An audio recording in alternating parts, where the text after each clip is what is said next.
Hello, everybody, and welcome to another episode of Every Day's a Train Wreck. I'm your host, Marley Majcher, and as you might be able to hear in the background, there's a little bit of noise. And guess what?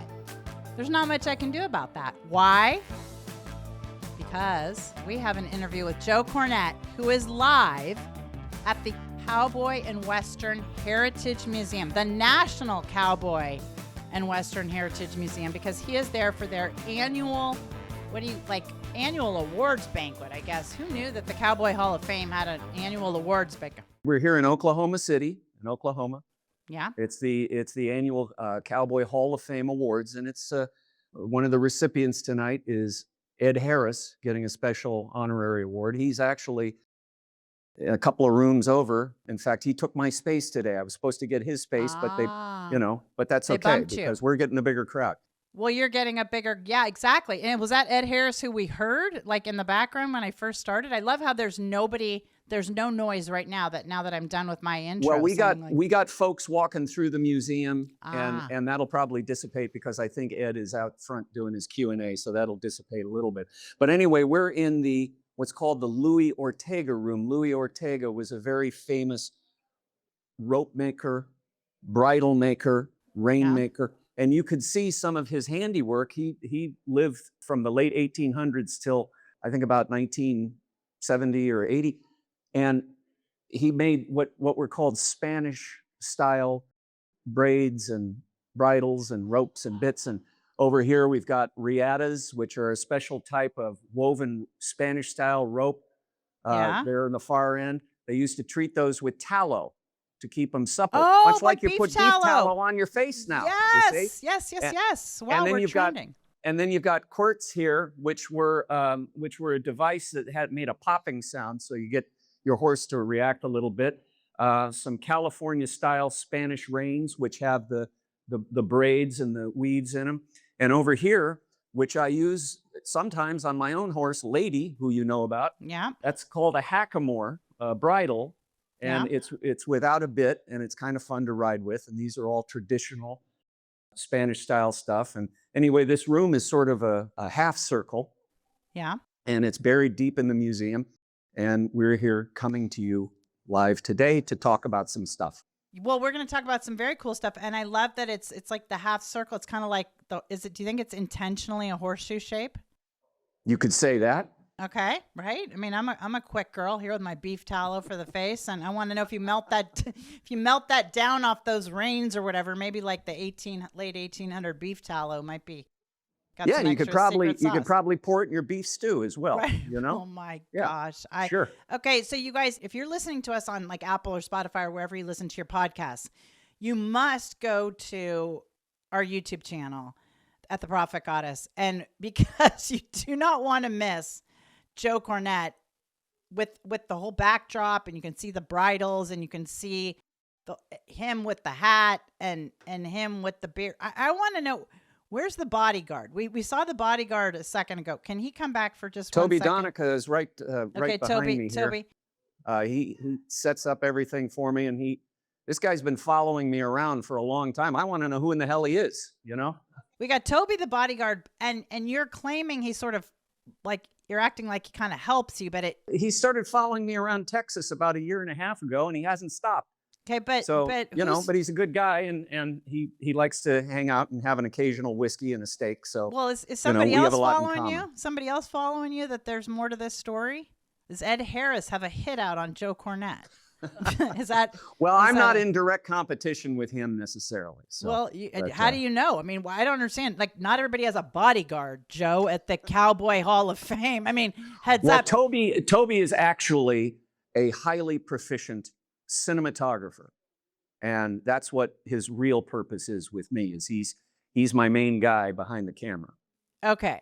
I know a lot of cameramen, as you know, and have done a lot of TV. I have never in my life seen them dress like a bodyguard with the jacket and the black shirt and the like suave. I mean, you two are the sight for sore eyes. Are you? I see a ring there. Are you married these days, Joe? No, that's on the other finger. Oh, okay. Well, it's, maybe I'm a little dyslexic. I mean, are there any cowgirls there? That's what I want to know. Oh my goodness, yes. Wow. Okay. Wow. Okay. So it sounds like there's been riding action of all kinds. All right. And when did you get there? We got here the day before yesterday. Okay. Last night was the opening reception. Yeah. Which was a cocktail party. And we ran into many old friends, some actors that you probably have heard of. Some of your followers know, certainly Barry Corbin, who used to be on Anger Management with Charlie Sheen. Oh, yes. But he's done a bunch of Western stuff too. Bruce Boxleitner, who I know you remember from Scarecrow and Mrs. King, and he's done a lot of Westerns. Yeah. And Patrick Wayne was here. Yes, of course. Isn't Patrick Wayne the one that went to Loyola High School? Because he's like the John Wayne grandson or something, right? He's John Wayne's son, but I think John Wayne's youngest son, Ethan, who's about my age, I think he went to Loyola. Yeah.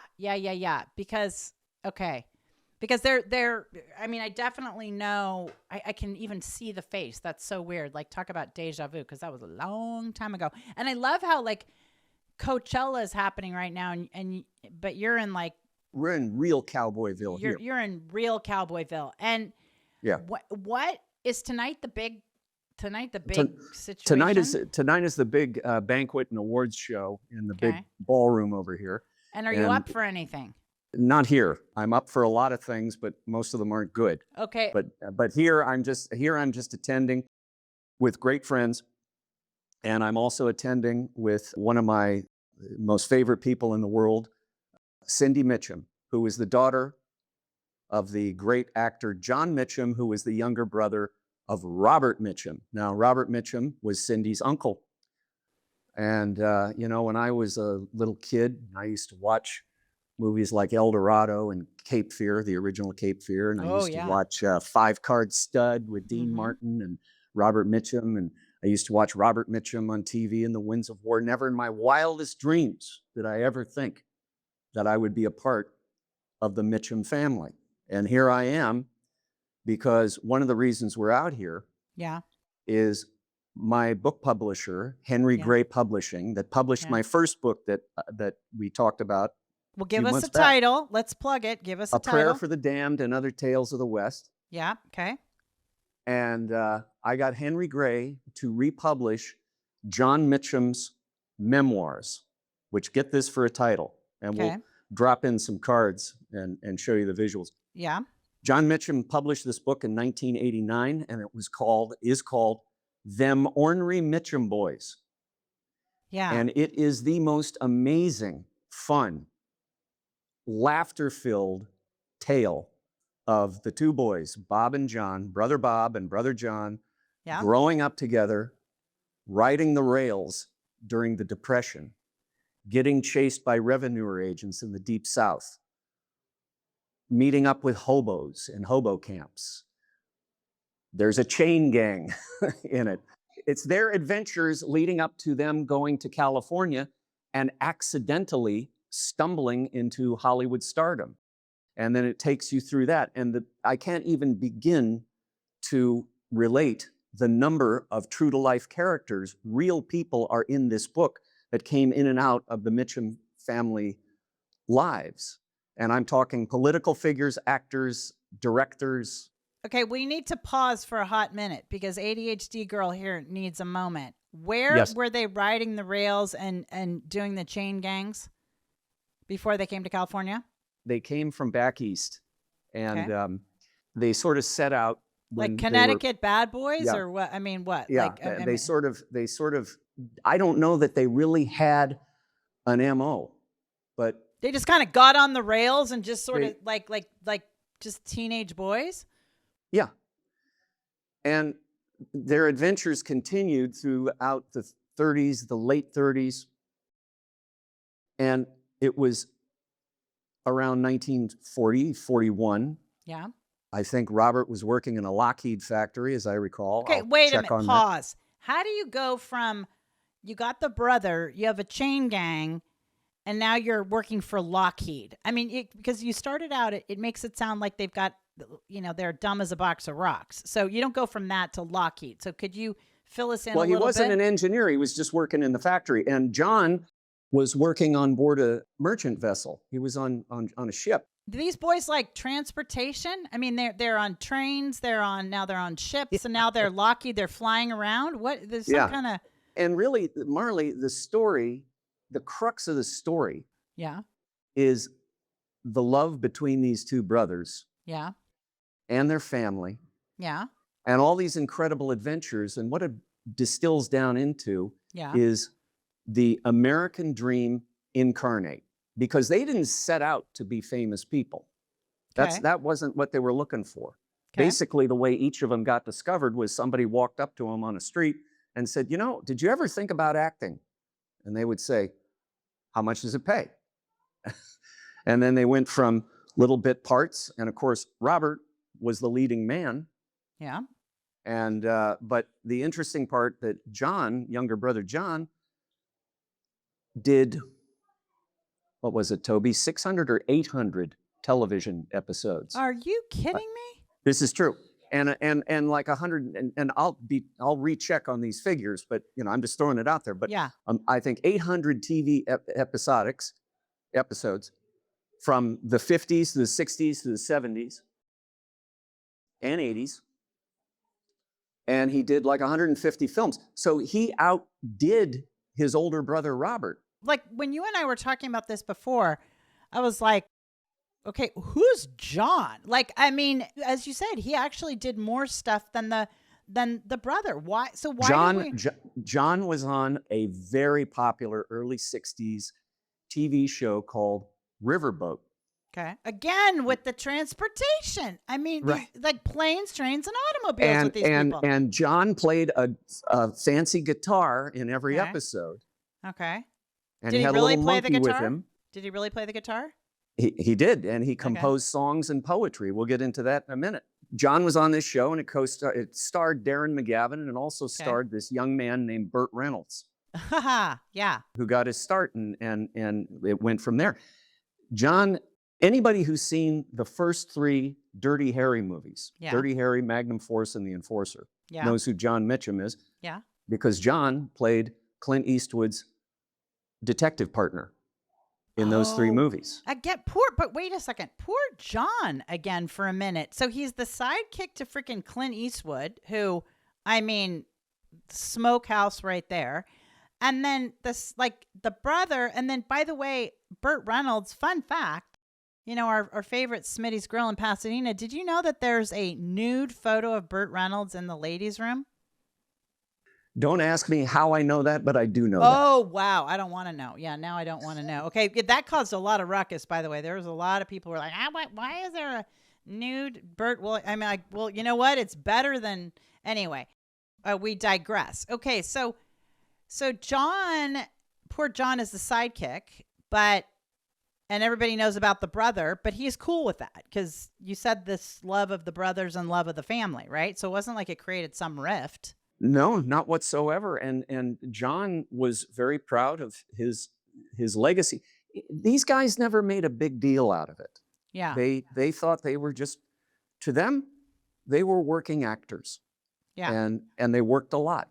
And it's not that it was just a job. They cared about their jobs. Yeah. But they looked at it as, this is what I'm hired to do. I'm going to do the best I possibly can.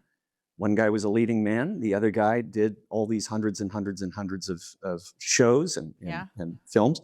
Robert was a singer. Robert Mitchum was a singer? Yes, he even had a record album or 2. No, wait a second. 60s. But he's not the guy that played the guitar with the monkey. That's the brother. That's John. Okay. That's the younger brother. But Robert also, he really can sing. He did. And in 1954, he did a movie called Thunder Road, which was based on kind of a true story about moonshiners. Oh, God. I have a goat named Moonshine.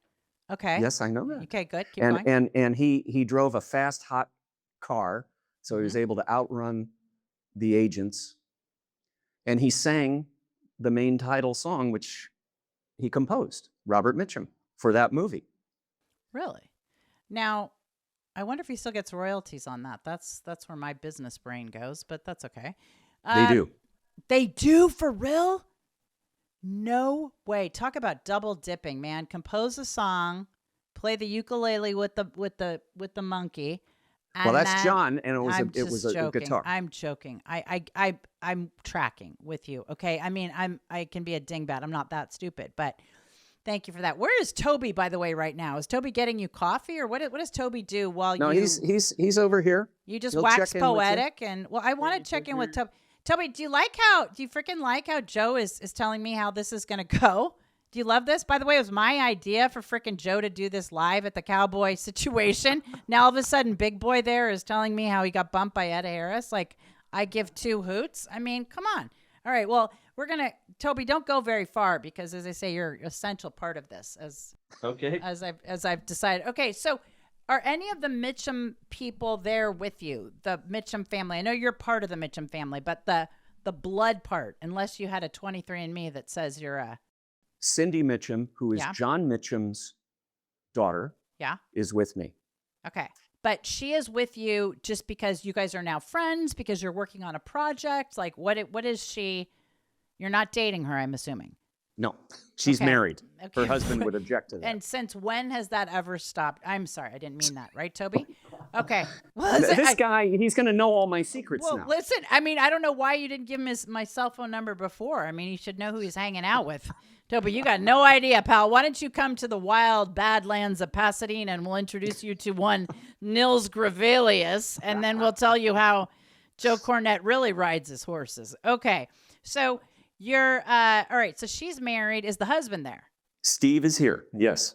Oh, you look upset. Okay. And so, right. So Steve and Cindy are both there. And are they going to the dinner with you tonight? They were with us last night. We have a table for 10 that is sponsored by Mitchum Media, which is Cindy's company. Okay. And Toby gets to go? Toby is at the table as well. Was Toby bringing a lady friend, or Toby goes the other way, or what? Toby has a missus who is down in Texas. Oh, so she's not there. All right. So, all right. So who's Toby's plus one? Toby is solo. Solo tonight. Oh, yeah. Well, tonight. Wow. Okay, I got it. Now I know why you two are friends. All right. We're back live, everybody, from the National Cowboy Western Museum Hall of Fame annual Spaghetti Western Convention. Just joking. Live with Joe Cornet. Okay, so back to the Mitchums. So here, let me just catch everybody up, right? In case somebody was like, doing a get ready video or something while they're listening to this. So these Mitchum boys are on the trains. They're part of the chain gangs. They're hobos, right? They play the guitar. They work for Lockheed. They're on maritime vessels, and then they're on some other kind of showboat situation. Did at any point did they work for Ford Motor Company? Yeah. No, but I do know that Robert was a big fan of Lincoln Continentals. Of course he was. Okay. All right. And did he do Lincoln commercials? I mean, we got to have some kind of car situation or hot air balloon. Does he have anything like that? No, they didn't do advertising. Okay. Really. So Artemis just landed. I mean, anything involving space, perhaps? That's the only thing we haven't covered here. An absolute no. Okay. There was no spaceships involved with the Mitchum family. Okay. So you guys are there. Now let me ask you a question.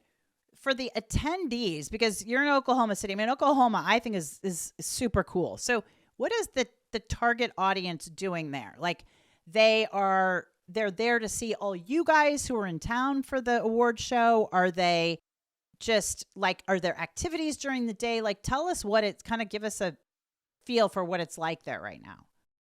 Well, this museum was created in 1955, believe it or not.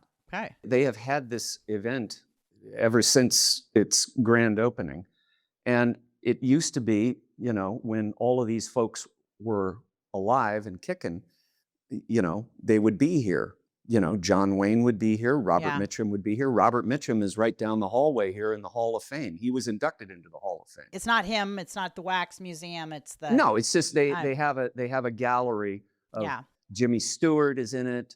Robert Mitchum is in it. Robert Duvall's in it. Restroom. Nobody's naked. Okay. No. It's not a Smitty's restroom type of gig. But yeah. So the target is it's really, this is a museum. It's not so much about movies or actors or even musicians or artists. It's Like- really about the cowboy and Western culture. Like the early use of beef tallow before people put it on their faces? Exactly, Something along Marley. those lines? Okay. Exactly. All right. Exactly. They have magnificent displays here of saddles and just all kinds of tools and implements that were used in the Western period, the Old West period, And not necessarily related to movies, right? I mean, some of it, That's true. right? But I mean, That's true. it's about like the real cowboy lifestyle, not just like faux Coachella. Absolutely, It's wouldn't you about- say? Yeah. Okay. Does Yeah. Toby ride? Does Toby ride? I have. You have. You don't sound too confident about that, Toby.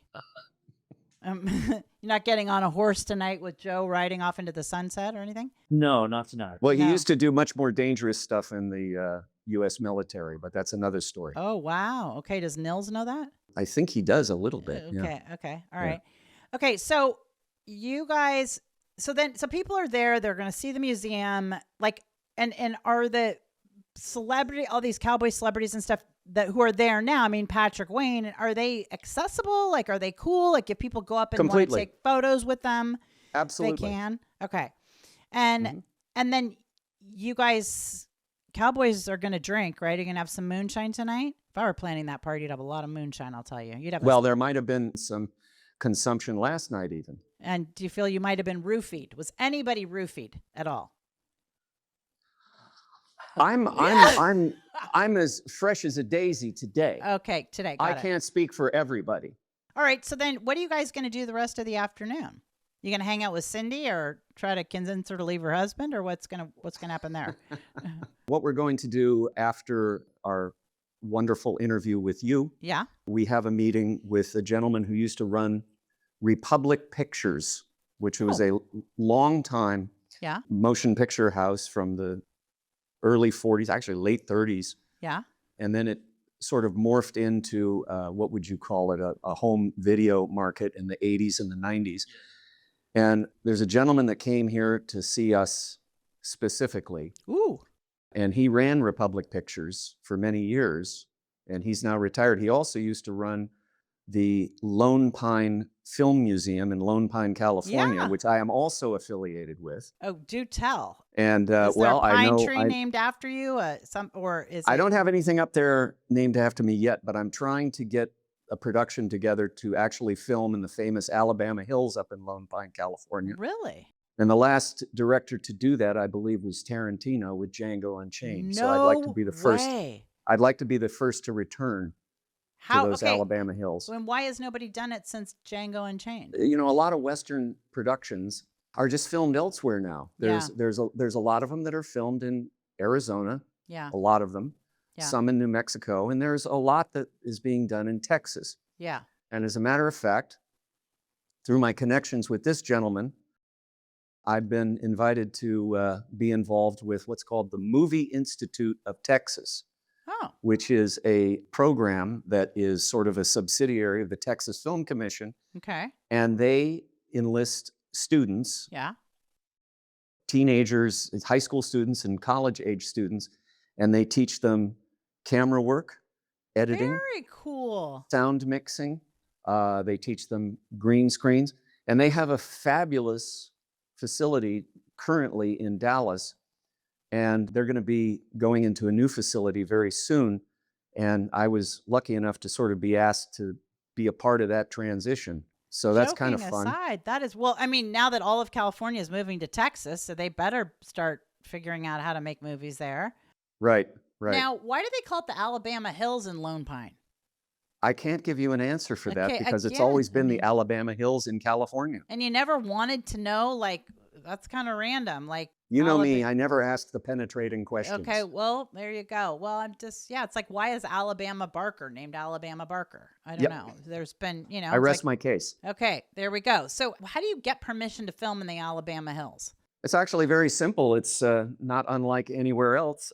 You just need the proper film permit, Yeah. and you go through the city fathers, and they bless your production and say, go film. I mean, I don't know the exact cost and fees associated Yeah. with it, but it's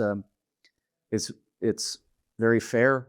They would love to have more productions up there. Okay, so now when you go, do you guys like sleep in teepees or any kind of like Chattanooga wagons or anything to kind of feel a little more tied to your subject? As much as that would help me portray the grit of the character, Yeah. there are great hotels in Lone Pine, California, and a very famous one called The Dow, which has been there for, God, 75 years. This is the worst something name like that. The worst name I've ever heard. The Dow. The Dow, and everybody stayed there. Randolph Scott used to stay there. Joel McRae used to stay there. Okay. You know, they've been making movies up there since the 1910s. Okay, no. That would be even before my time. As old as I feel today, 1910 is even. Now, let me ask you a question. I'm a visual person. Obviously, you are to make movies, etc. We know Toby is because he couldn't do what he does. I think you guys should be sleeping and like acting like you're in a Western. Like Toby, I don't know about Joe if he likes scorpions or not. I don't even know. I think there are scorpions in California. Well, I am a Scorpio, so yes. Oh no. It all you remember makes that. sense. I forgot about that. Okay, so what if, Toby put a little tickler in the boot? Don't you kind of feel like you get more in character or Oh, you would, definitely. right? I don't understand what you're going to be doing at the Dow. Now, Marley, I'd like to point out that among the people in this room and on the other end of your screen, I'm probably the only one that has actually been stung by a scorpion. Oh, shut up. Have you But really? it was a California scorpion. I thought you were going to say like it was on the Amalfi Coast or something. Okay. So, all right. And how did that happen? You were filming or what? No, I was barefoot on my back patio in my old house up on the hill. You remember that house? Yes, I do. And it was summer, and I just walked out there, and I had this aggregate stone deck and a nice view down the hill. Yeah. And I stepped on something, and it just a sharp pain went through me, and I looked down, and here this little guy is skedaddling away, and I thought, oh shit. I didn't even know anybody on the planet ever had gotten stung by a scorpion. Number one. Number two, I didn't know that they were in Southern California. I don't think. I kind of was making the Toby joke just to see if I could get him to put something in your boots. And then talk about now you know, but if there was going to be somebody stung by a scorpion, don't you think it would be yours 100%. truly? It should have been. The only thing is it should have stung your wizard. Then we'd have then we'd have a podcast, okay? So and that's a first world problem when you're, the Hollywood movie producer star, you're in your bare feet on your, luxurious patio and whoopsie daisy, a scorpion comes and all right, tickles the ivories. Okay. So, wow. Have you ever talked about that on an interview before? Like, did you go to the hospital? First. What do you do when you get stung by, like, do you go to Huntington Hospital and say, is there anti-venom or what? At the time, I just sort of researched what to do online, and basically you take a Benadryl and you elevate your stung appendage. Oh my God! I thought you were going to say like you take the meat tenderizer from your Cowboy steak and rub it on your feet instead of your grill. But I'd like to point out also, Marley, this was around the time that Charlie Sheen had tiger blood. Do you remember that era? Oh, I sure do. God, I would love to have him on this podcast. I got scorpion blood. Oh, so okay, wait. So he went to Petco, got the scorpion, and leashed it on your back patio, or you're just kind of saying, well, I mean, you are that hot. I will give that. You do have something going for you. Wow. So who can tiger blood, and then there's scorpion, and then there's Angelina Jolie. Let's not forget, and Billy Bob. They were drinking each other's blood. I mean, Billy Bob says it was like a pinprick, and nobody was drinking anything, but. Right? Well, he might have supplemented his blood drinking with some other juices. Now, do you consider, okay, so let's talk about all these different shows. I mean, I am obsessed with Landman and obviously Billy Bob on Landman. Do you consider that, like, how does that fall in your, like in the film sort of, I mean, I know it's TV, but world of like, is that considered anything Western-ish? 100%. Oh, yes. It is. Okay. Because I thought that'd be one of those things where they're like, No, very much so. I mean, you look at the creator, Taylor Sheridan, who Yeah. deals in that genre specifically, even though it may be modern day. But Landman is very much a modern day Western. I'd like to point out something that my I would associate love here, to hear it. Toby was stung by what? A butterfly? What? No, he's an actual landman. No. Well, Yeah, what? for 25 years works in the oil and gas industry. Are you kidding me? No. And now you're bodyguard for the Spaghetti Western King. Okay. He's my cinematographer. I'm sorry. I'm so sorry. Wow. Okay. Well, as I say, Toby, are you available in half an hour? Let's do another podcast. All right. So what's it like? Okay. Genuinely then, you guys, seriously, what's it like Landman versus the real being Reality? a landman? Yeah. A lot different. Oh, I'm really? excited. Why? Why? I mean, it's a lot of fluff in the TV series, but it's Yeah. great series, you know. But Yeah. being out on the road all day, it's totally different. Like you're out there, you're beating the heat, you're in the dust, you're out there getting dirty, greasy all day. You know, it's not nice shirts and cowboy hats and sitting on Yeah. your back of your truck drinking Dr. Peppers. You know. Oh, right. Well, and then what's that little skinny gentleman, the son or whatever, who hooks So he'd up? be like a roughneck. Yeah, I mean, he looks pretty beaten up half the time. I mean, half the time isn't something exploding on him, or, I mean, he's like a little snuggler. I mean, I feel like, my Lord, I'm twice that gentleman's size, but he is definitely dirty. And then, so no Allie Larders out there, right? Who's the hottest chick out there? No, there's a few of them out there. You Oh, know, wow. Okay. There's a Midland, Odessa's got a area of those kind of women. Really? Who Yeah. are looking for husbands, or who are there because they are somebody, or just... They're looking for money. Ah, wow. Okay. All right. So they are literally gold diggers. Just Yes, kidding. ma'am. Fun fact. Guess who I saw yesterday, speaking of Landman, was Sam. What's the guy's name? Sam. Oh, Landman's dad. Oh, Uh, Sam Elliott. Sam Elliott. Sam Elliott. I saw Sam Elliott. I was at this thing, because I'm doing my fire prevention, my fundraising for my fire prevention. And I was at this Malibu in Pepperdine. And there was Sam Elliott sitting right there listening to all the people talk about like rebuilding Malibu. I don't know if he lost his house in Malibu, but I looked over and I was like, sweet Jesus, that man is good freaking looking, and he looks better in person. I mean, Yeah, he does. He looks like a scrawny little snuggler kind of, on TV sometimes, but man, in person, I was like, that man is not withering away. Right. You know? I was like, Right. is there a seat available, sir? But I didn't. Right. I mean, I contained myself. All right. Well, he's very firmly with Catherine Ross. I am very firmly understanding that. Okay. I'm just, a girl can dream, right? Yeah, I know. You'll never guess in a million years who was actually in Landman. Who? No. The Toby? series. Yes. So I was a background extra, but it was fun. No. I got to meet all those people. Oh, that's fun. I love Yeah. that. I love that. And now I see why you've kept him so hidden, Joe. Well, Toby, when can you come to California and play with us? This is what I'd like to know. I'm probably going to be there in September, I think. September is like, what? Well, what are you doing between now and September? That's ridiculous. It's April. I know. We've got a lot of stuff planned, so Oh, okay. it's going to be a busy couple months. Like with Joe kind of thing, or? You betcha. Really? Well, Joe, where are you going between now and September? Well, I'm still going to be spending a lot of time out this way in Texas, though. My main thing right now is promoting the book, Them Ornery Mitchum Boys, Yeah. which we recently re-released through my publisher, Yeah. and you could get it on I Amazon was or going to say, barnesnoble.com. so you can get it right now, right? You could get it right now. Okay. If you want Cindy Mitchum to sign it, Oh, get the yeah. book back to me, and I could have it done for you, no problema. They're going to have to message me, and then I'm going to say, I got one for Cindy to sign. I'm going to get it to you. So just There you like go. action items, in case anybody's listening who's actually wants to do that, you guys can just find me, and then I'll get it to we'll make arrangements. Okay, got it. Okay, so keep going now. Back. What we're working on Yeah. is we're working on turning this book. It's a big, fat book. Yeah. We're working on turning it into a limited series. Really?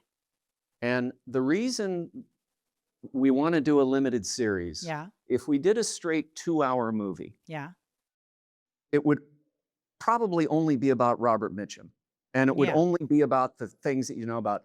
Robert Mitchum goes to jail for Right. marijuana in 1947. Howard Hughes bails him out. Oh, Robert I didn't Mitchum. know that. I didn't even know Howard Hughes left his house, and now he's bailing out Well, he Robert didn't. Mitchum. He made a phone call to one of the Mormons, and they took care of it. The Mormons? Well, Why you know, were he the had a Mor- staff. He had a staff of Mormons that worked for him. That's all Hughes Howard trusted. Hughes did? Yeah. Howard Hughes only trusted Mormons. This is true. What? And why was that? He wasn't Mormon, was he? Not a whit. Okay, wait a second. How? Because one of those finance houses, they used to only hire Mormons. I forget which one it was. But You're yeah, right. because I forget which one. Yeah. like Mhm. I don't know, Bear Stearns or one of them. And Yeah. because they said they were like great sales people. I mean, well, not sale, but you know, they've got to go out and do their missions and stuff early in life, and they were totally trustworthy and all that. Wow, that is really interesting. I had no idea. Okay, so look what you stumble upon. All right, so Well, see, Howard also owned the studio that okay. Robert Mitchum made a lot of pictures for in the 1940s. Oh, got it. Okay, so he had a reason to make a phone call and Well, get them. he had probably about 3 pictures coming out with Robert Oh, as the boy. lead. Yeah. And so he had to settle that issue. But, you know, Yeah. Robert liked his alternate tobacco product. So Howard Hughes was the original Ray Donovan, is what you're saying. In a way, yes. Okay. All right. Got it. And now Toby is your Ray Donovan. Okay. So so how many pages is this book? 400. Wow. Okay. So when you say a limited series, how many episodes or like how many is that? Like, hopefully like 11 episodes, 9 Wow. to 11. And we do have a commitment from a very prominent, excellent writer, Daniel Knopf, who wrote Carnival. No way. Yeah. And he was handpicked by Cindy Mitchum because he is thought to be the only guy that could write in the cadence of the way these men spoke. Oh, wow. Yeah. That would be huge. That would be huge. I thought you were going to say Nils Gravelius, who's now, you know, in about 10 minutes, our favorite PI who's done, I don't know how many of these episodes, is I think going to not be taking either one of our calls, by the way, since he's now like Mr. Big Time. Mr. Last Woman Big Time. Yeah. Right? I mean, with the Nancy Guthrie case, everything under the sun, now he's Mr. Big Speak, right? And, you know, with all of his speaking gigs, he and I are going to do a good one, though. Just a little teaser on the podcast about I had no idea. He's done stuff like around Dirty John, like the real Dirty John. And all those. I know about this. It'll be fascinating. All those romance things, right? Mm-hmm. I mean, well, he was on with Nils was on. So in case anybody wants to listen to another Mr. Joe Cornet episode, Nils was on with you talking about the whole, you know, Pasadena Rose Queen, yes. You know, murder for hire situation. Yes. Yeah. And yeah, that's right. Now we're back to Pasadena. Good episode. Yeah. That was a very good episode, actually. Okay. So Them Ornery Mitchum Boys, right? And yes. Amazon, BarnesandNoble.com. Amazon, BarnesandNoble.com. Mm-hmm. Got it. And then, okay, Cindy Mitchum, you're raising money for to produce this series. Okay. Yes. And do you care to share what the minimum investment is? I mean, maybe it could be maybe somebody wants to invest, or are you not disclosing that? It will be quite an expensive investment. Okay. So even Nils Gravelius, who's going to be making $1 million a speaking gig now, he won't be able to afford it. Okay. All right. Well, that's a good point. We should maybe put the QR code to your investment deck. Okay. By when do you want it raised the amount of money that you're looking for to do this? We've been earnestly working on this for the last several months. Yeah. And it's interesting and encouraging. This gentleman we're meeting with right after you, he knew John Mitchum very, very well. Oh, cool. Okay. And it's amazing how many people knew both of those boys that are here in this That's museum awesome. still. Yeah. Yeah. And there will be a couple of upcoming events that we're going to host very soon. Yeah. One will be in Palm Springs Ooh. in September. And we're gonna not only further present this book, but we're gonna have screenings and Q&As with folks that actually worked with the boys. And obviously, the party goddess is your party planner, correct? We don't need to. Who else? Okay, got it. Okay, thank you. Because you know what I would do is talk about specialty cocktails that are always trending. Yours is going to be a little beef tallow something something, right? I mean, There you go. See, right? This is why you get the big bucks. Right, big beef tallow and a shot of Ozempic. Okay, so I mean, if we really want to trend here, all right. So what else do? Okay, so people can buy the book. I love it. They can. Hopefully, you're going to come up with this series. I mean, isn't this something that like you and Taylor Sheridan can do together, or no? You want this a Joe Cornet original? I want this in its pristine glory. Yeah. For the Mitchum family legacy. Yeah. I don't want anyone else to monkey with this. Yeah. Like I said, I don't want it diluted. Yeah. I want it in all its raw honesty and all the joy and the truth that's in this story. It's all in the book. Yeah. And I don't want it, the problem is, as you well know, you've been around in this biz long enough, when you have a special project like this and you give it to somebody else, then all of a sudden it becomes their vision and your vision is lost. I can't give my dry cleaning to somebody else without it getting exactly. And I was kind of handpicked to do this because of my past work. Yeah. And I was, for whatever reason, it was thought that I could help preserve the integrity of this. Well, I mean, when you're stung by scorpions on your deck in La La Land, I would say that's the real deal. Absolutely. I'm gonna whisper in Cindy's ear though and say part of this deal, that part of this contract has got to be seeing you like sleep in a caboose or whatever the Chattanooga wagon is. And Toby and I are gonna be up to some shenanigans. All right. Good. Well, Joe, this has been amazing. Anything else you want to share other than we want to remind everybody that to go back and listen to one of your other very fun podcasts that you were on? You've got the book. You've got a lot going on, actually.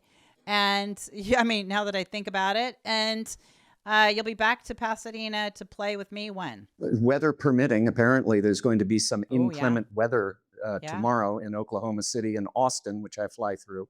So we'll see if I get home on time to Burbank tomorrow night. Aye. But I'm supposed to be back tomorrow. We shall see. I may have another night here in Oklahoma City. Well, why doesn't Cindy fly you private into Van Nuys and then I'll come and get you? She can sign a couple books, right? I do have a few things coming up. We've got some movies on the horizon. I've got a film noir thing, which I'm in discussion with, Hitchcockian film noir. I've got a crime caper movie, which Nils and I have written together. Yeah. I've got another Western, which this guy and I are doing, probably in Texas. Very cool. And I have, of course, my back catalog of the last 7 movies. Yeah. Well, how can people find you? So what's the easiest thing? Like Instagram? You could find me on Instagram and Facebook. I am on X.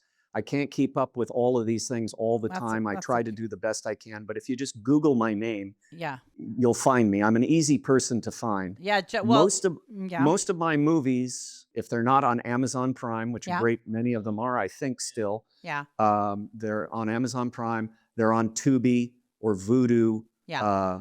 One is supposed to be Incident at Gilt Ridge, I believe, is on Stars Network, which I'm quite pleased with. I do believe. Yeah, we've got a lot. A lot is happening, so you could go back and watch those too. So your name is sort of spelled Cornet, but it's Joe Cornet, Cornet, right? That's correct. Okay, so when you do a Marie Antoinette movie, I'm going to start introducing you as Joe Cornet. Okay, but for now you're Joe Cornet. In Paris, that's what I'm called. Wow. Yes, here, Story for another day. Okay.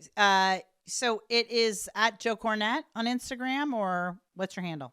Facebook is just Joe Cornet. Instagram is San Rafael Productions, Rafael, like the street in Pasadena, San Rafael. Yes, okay, got it. Or the city in California, San Rafael Productions is Instagram. And Joe Cornet is on X, but I don't do much on X. I just kind of peruse X and get amused. And how do we find Toby? What if anybody says they want to give, Toby Donica on Instagram.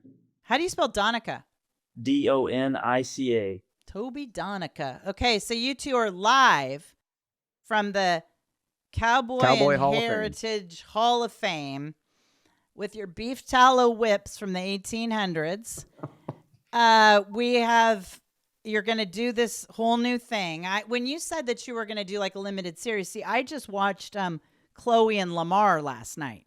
And I got to tell you, if you haven't seen that, that is my goodness. Unfortunately, it was only an hour and a half. So I understand that you'd want to bring the Mitchum brothers here for 11 segments so you can really dig in because, but there was, you know what, now that I think about it, that was a Western too, kind of. There was some tumbleweed out there and. That's in my queue. I want to see that. Right, well, believe me, you absolutely should. That Lamar is something. And, I had no idea that brothels in Nevada are only available like legal in like a couple places. I thought it was like all of Nevada. Anyway, a lot of myths dispelled there with Dennis Hoff. So, all right, Joe Cornet, Toby, this was amazing. Thank you. Them Ornery Mitchum Boys, right, is the book. And this has been great fun. And I didn't know I could have this much fun talking about spaghetti westerns and westerns in general. Hi to Cindy for putting up with you. And yeah, there we go. So you guys, this is Marley Majcher, and we are wrapping it up with another episode of Every Day's a Train Wreck, and with our boys Joe and Toby. Now, most importantly, make sure you like, subscribe, comment, of course, but share this episode with friends, family. Got anybody who's like obsessed with the Mitchums? What about Father's Day is coming up in a couple months?